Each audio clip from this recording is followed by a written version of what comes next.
The Tao that can be told is not the eternal Tao. The name that can be named is not the eternal name. The unnameable is the eternally real. Naming is the origin of all particular things. Free from desire, you realize the mystery. Caught in desire, you see only the manifestations. Yet mystery and manifestations arise from the same source. This source is called darkness. Darkness within darkness. The gateway to all understanding.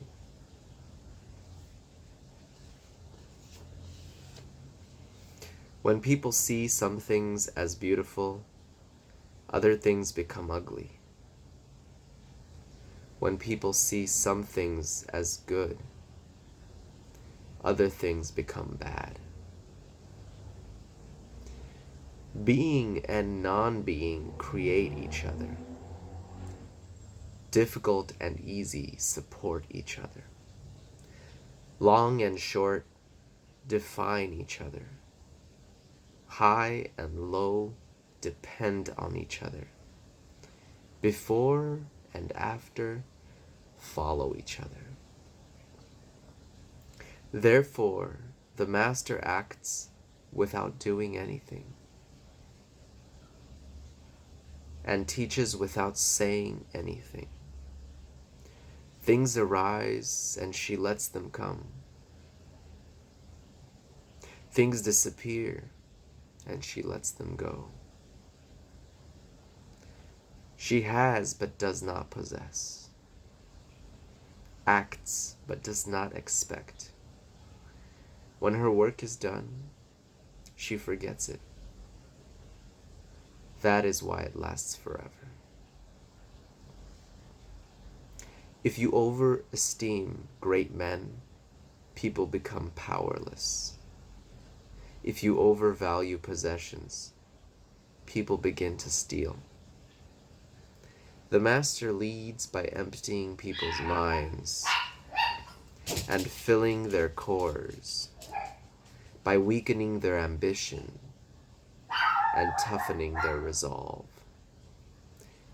He helps people lose everything they know, everything they desire, and creates confusion in those who think that they know. Practice not doing, and everything will fall into place. The Tao is like a well, used but never used up. It is like the eternal void, filled with infinite possibilities. It is hidden but always present. I don't know who gave birth to it. It is older than God.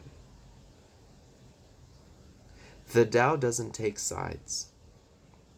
It gives birth to both good and evil. The Master doesn't take sides. She welcomes both saints and sinners. The Tao is like a bellows. It is empty yet infinitely capable. The more you use it, the more it produces. The more you talk of it, the less you understand. Hold on to the center.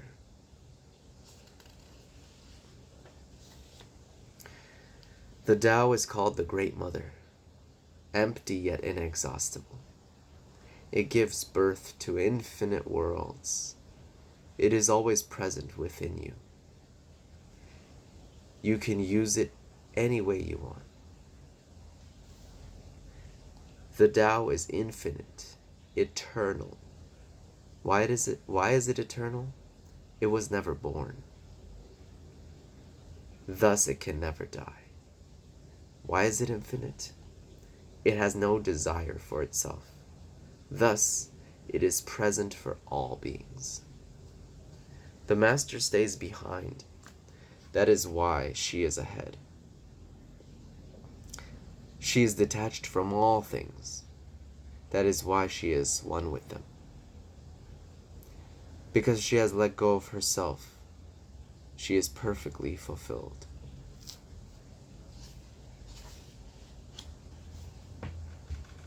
The supreme good is like water, which nourishes all things without trying to.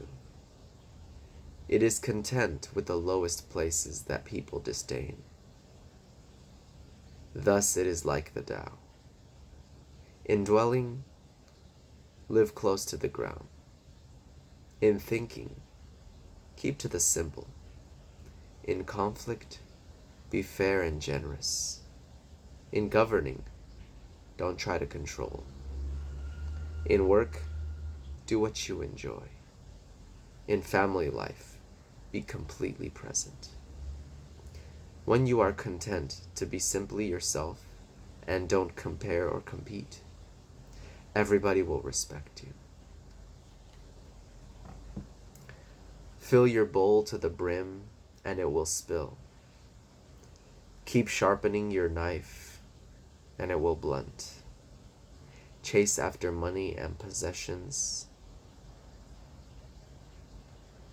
money and security. Chase after money and security, and your heart will never unclench. Care about people's approval, and you will be their prisoner. Do your work, then step back. The only path to serenity.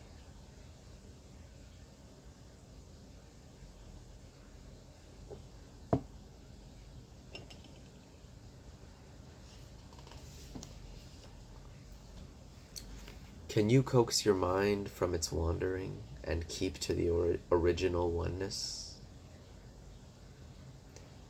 Can you let your body become supple as a newborn child's? Can you cleanse your inner vision until you see nothing but the light? Can you love people and lead them without imposing your will?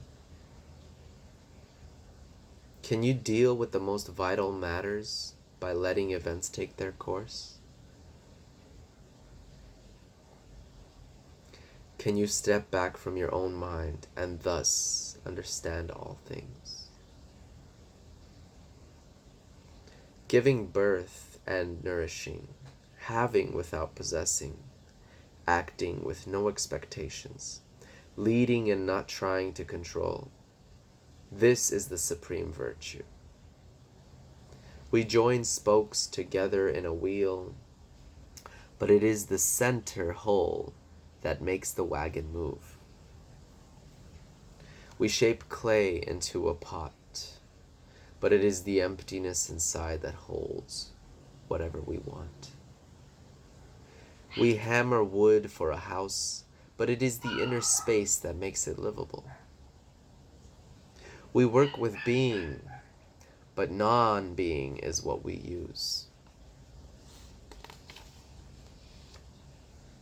Colors blind the eye, sounds deafen the ear, flavors numb the taste, thoughts weaken the mind, desires wither the heart.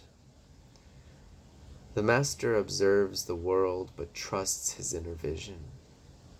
He allows things to come and go. His heart is open as the sky. Success is as dangerous as failure. Hope is as hollow as fear. What does it mean that success is as dangerous as failure? Whether you go up a ladder or down it, your position is shaky.